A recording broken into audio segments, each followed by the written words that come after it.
अब काहे ढारो ही तोलुरवा सोना अपन ससुराल हो गेला।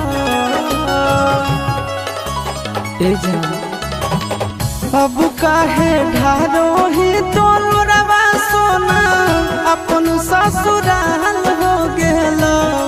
बोल के कर दोष दियोगे करे जहवा से नुरवे जीव के काल हो गेला। बोल के कर दोष दियोगे करे जहवा से नुरवे जीव के काल हो गेला।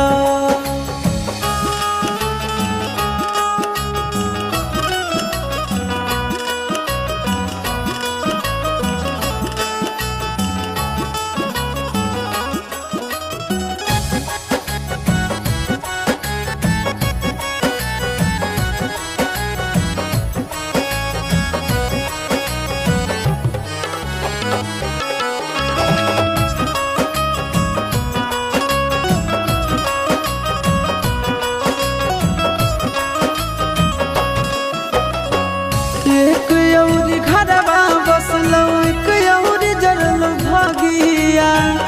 एक औरी फुलवा बरसौ एक औरी लगलौ आगिया। एक औरी घरवा बसलौ एक औरी जरल भागिया। एक औरी फुलवा बरसौ एक औरी लगलौ आगिया। अपने होलौ तोर परिवार यारवे हलाल हो गेला। बोल के कर दोष दियोगे करे जावा से नुरवे जीव के काल हो गेला। बोल के कर दोष दियोगे करे जावा से नुरवे जीव के काल हो गेला।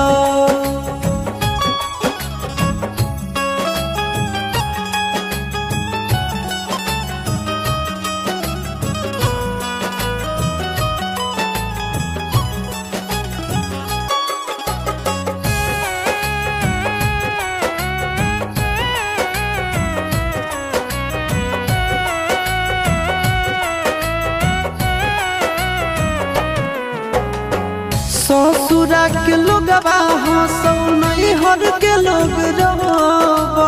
जिंदगी भर के बोझा देले बोले कैसे ढोबो। ससुरा के लोगवा हंसौ नैहर के लोगवा रोबो। जिंदगी भर के बोझा देले बोले कैसे ढोबो। आशीष के छतिया पर धर दे नीलतिया तोर तो गोरे लाल हो गेला। बोल के कर दोष दियोगे करे जावा से नुरवे जीव के काल हो गेला। बोल के कर दोष दियोगे करे जावा से नुरवे